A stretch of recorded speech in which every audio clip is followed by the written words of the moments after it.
Bonjour, mon nom est Louis. Dans cette vidéo, vous apprendrez comment utiliser Calque de LibreOffice. Comment faire pour trier une liste basée sur des chiffres. D'abord, il faut sélectionner les lignes et les colonnes qui seront affectées. Tenez enfoncé le bouton gauche de la souris au-dessus du numéro de la ligne 3 et glissez jusqu'à la ligne 28. De cette façon, LibreOffice saura quelle colonne doit être triée. Vous êtes maintenant prêt à utiliser les boutons tri croissant et tri décroissant. Comme vous pouvez voir, le bouton tri croissant ordonne du plus petit chiffre et augmente. Et l'inverse pour tri décroissant.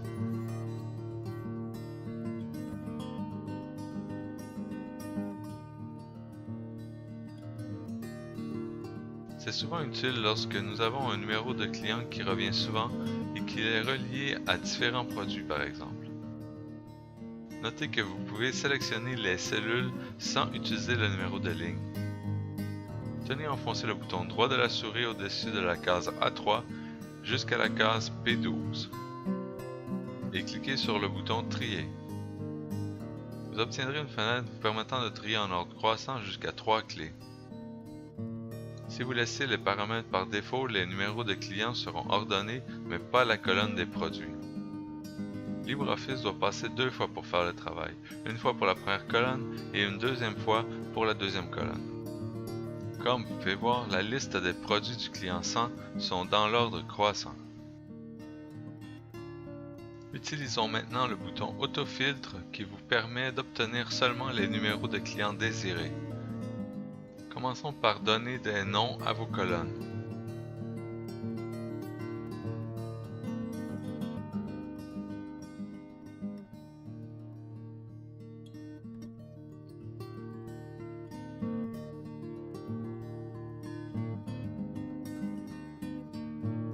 Sélectionnez les colonnes qui vous serviront pour autofiltre.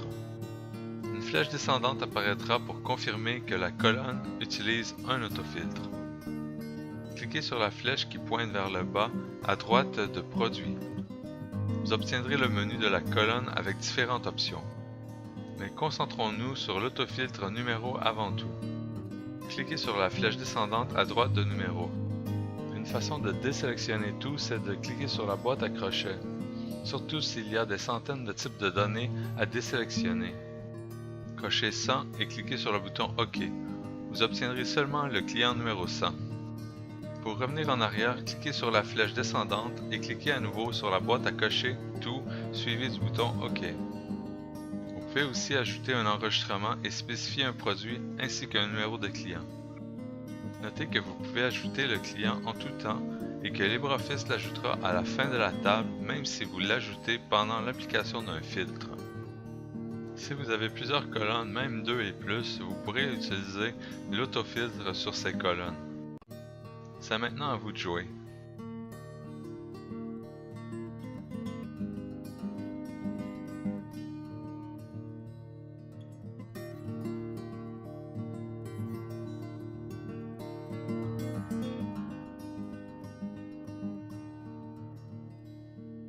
C'est maintenant le temps d'insérer une table dynamique avec le bouton à cet effet. J'ai ajouté une colonne de prix qui servira pour calculer des montants à l'aide de cette fonction. Commencez par sélectionner avec le nom des champs les données à utiliser.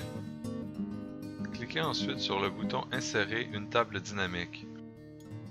Vous obtiendrez une fenêtre pour confirmer la sélection de la source.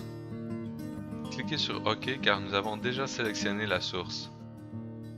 Cette fenêtre vous permet de choisir les champs de ligne sur lesquels les données seront calculées. Tenez enfoncé le bouton gauche de la souris sur le champ disponible numéro et glissez-le dans la case champ de ligne, puis relâchez le bouton de la souris. Faites de même pour Produits. Pour le champ Prix, le cas est différent.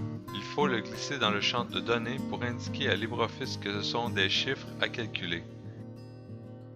Comme vous pouvez voir, j'ai préparé la sauce pour que le client 100 dévore 26 $ de céréales, afin que vous voyez bien ce qui se passe. Recommençons, mais glissons Produits et Prix dans la case Champ de données.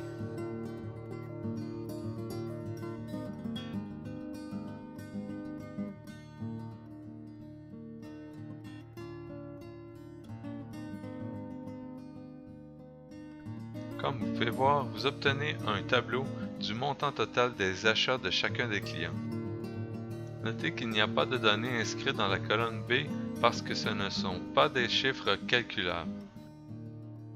Si vous calculez bien, vous obtiendrez le même montant.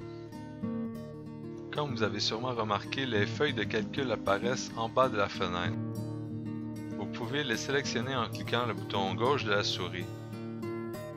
Par contre, si vous voulez en supprimer une, cliquez dessus avec le bouton droit de la souris pour obtenir les options et cliquez sur « Supprimer des feuilles ».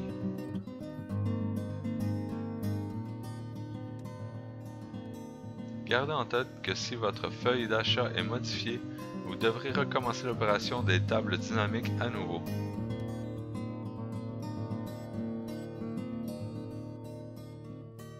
Petite parenthèse, vous vous êtes peut-être dit pourquoi ne pas choisir seulement la colonne A et C. Tout simplement parce que LibreOffice ne pourra pas faire tous les liens nécessaires. Solution, ignorez la colonne Produit lors de la création de la table dynamique.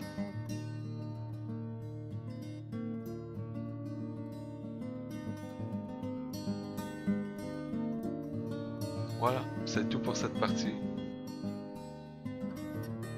Si vous avez aimé cette vidéo et que vous en voulez plus, inscrivez-vous à ma chaîne YouTube pour poser vos questions. Merci et à bientôt.